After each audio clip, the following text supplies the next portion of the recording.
Hello everyone, this is 1-800-LAWYER-UP from FormalFocus.com, and you're listening to the ninth installment before double digits of Lawyer's Secret Public Diary. And today we conclude Bloody Murder, Part 4, where we looked at the guilty action actus reus. So, at this point, well, first and foremost, I am a lawyer across the bar in 2018. However, I was lucky enough to make some good investments, so I no longer have to work. I'm quasi-retired. But according to the Law Society of Alberta, when you're inactive, which is what I am, you cannot give out any legal advice whatsoever. So the secret public diary entries, for everybody listening, is for entertainment purposes only. If you are seeking legal advice, please find an actively practicing lawyer in your area and talk to them. Don't talk to a random guy over the internet, get his advice as gospel, and think that's what the law is. It's for entertainment purposes only. Next is, this is entirely unscripted. I don't have anything in front of me. I just press record and I start talking. That's how these diary entries work. I do re-record some parts since I understand that I do ramble and I'm talking about some high-level things. So, I want to make it as clear and concise as possible for civilians that don't know the law. Those are the rules. Let's begin. So in part 1, we looked at identity, making sure that we are indeed prosecuting the individual that did the murder, perhaps. Second is jurisdiction. We need to find out the location to see if the people prosecuting the matter are actually the people who do have jurisdiction over it. And last time we looked at mens rea, guilty mind. One thing I wanted to actually correct or be a little bit more concise on in terms of guilty mind, mens rea, is that motivation isn't necessarily a part of it. As a matter of fact, when they're doing a legal analysis, like a judge is, they don't really consider motivation. Like, it does help to a certain degree, but it's not determinative.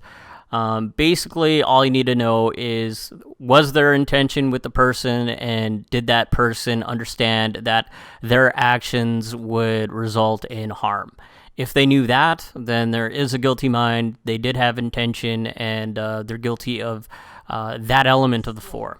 The final element of the 4 is the guilty action, the actus reus.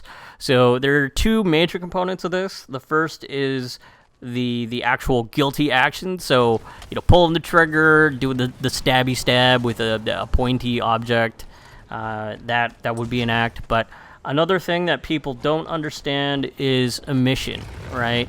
So let's say I was a train conductor and I see someone tied to the tracks, and I know that I have enough time to put on the brakes and stop someone from getting murdered by my train. But I don't know. Maybe lunch is in 20 minutes, and it's a 19-minute ride, and if I break, I'd miss my lunch. So even though I never created the situation for a murder to happen, I would indeed be guilty of murder if I didn't do anything, if I didn't put on the brakes and the train just ran that person over.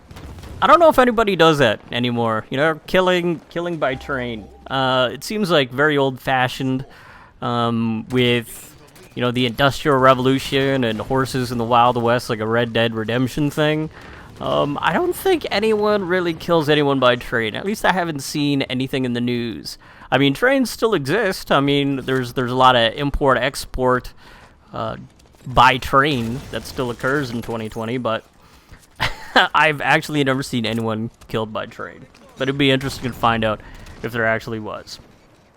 So there's omission, there's act. Another thing too is you can also have intimate knowledge of a person's mental or health condition. So let's say you knew someone had a weak heart and you still decided to jump out and scare the hell out of them, and then their pacemaker exploded and they're dead. It could be that. Even though a normal person wouldn't die from a jump scare, if a person did have a heart condition and you knew about that heart condition and you decided to jump out and scare them for whatever reason, then it'd be interesting to see if there's any case law if a person had a heart condition and a birthday and it's a surprise birthday party, and they turn on the lights, and there's 20 people there just screaming their heads off, "Happy birthday!" and that person drops dead. I doubt those 20 people would be charged with murder and convicted of murder, but it'd be interesting if there was a case law like that, if someone tried to try that.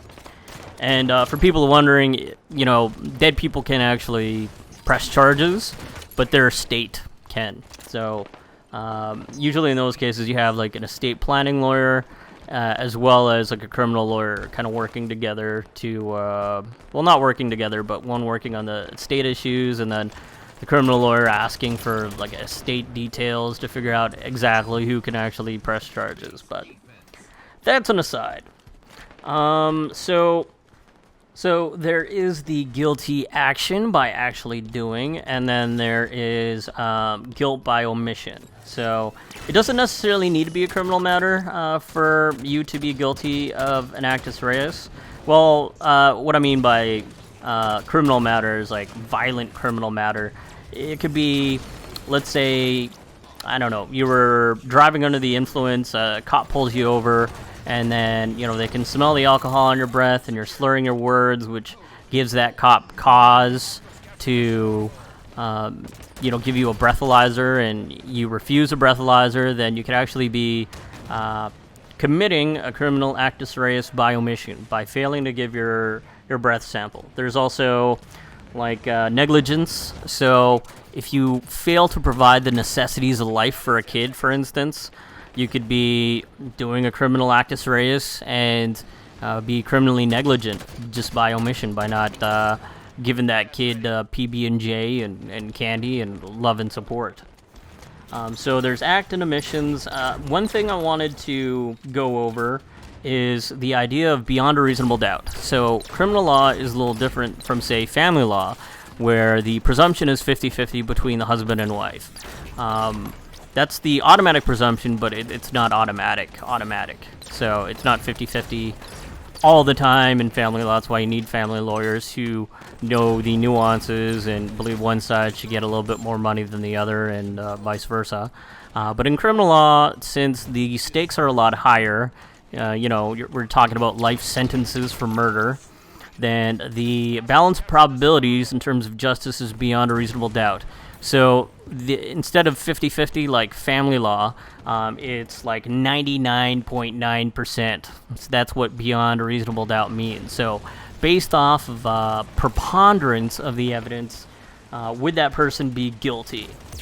So just to give an example of this in terms of murder, is there's a case law, Mabin, and in Mabin, there was a guy in a bar who got into a fist fight with another patron. I don't know, maybe they were arguing about KDAs or whether or not the graphics in Halo Infinite were good. But they got into a fist fight. The guy was like clearly beat up, like on the ground, bleeding.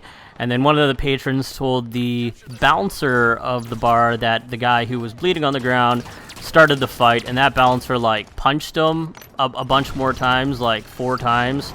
And then that individual ended up dying.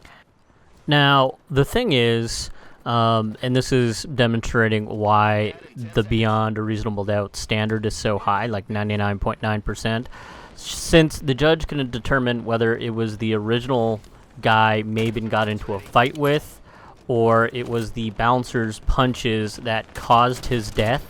The judge, since the standard is so high, beyond a reasonable doubt, he had to acquit all of the parties, so none of them actually got charged with murder. Now, we get kind of a complete picture about beyond a reasonable doubt when it comes to like the 4 elements. So if you can't prove beyond a reasonable doubt the identity of the person who committed the murder, or even if that person could have been the person who committed the murder, if there was in the realm of possibility someone else who could have potentially done it, then it's not a beyond a reasonable doubt. Jurisdiction just kind of deals with the location and kind of who prosecutes the matter. And then when you're talking about mens rea, did the person have intention, or did they have knowledge that their actions could directly cause harm? Or would a reasonable person, given the same set of circumstances, act in the same way? And if they would have acted differently and they would have still done it knowing full well that their actions could have caused harm, then they would have a guilty mens rea beyond a reasonable doubt. Finally, the actus reus were the actions of an individual the direct cause of someone else's death, or their lack of actions or omission of actions the direct cause of someone's death. But that's it. Thank you very much. Hopefully you enjoyed this 4-part series, and I will see you next time.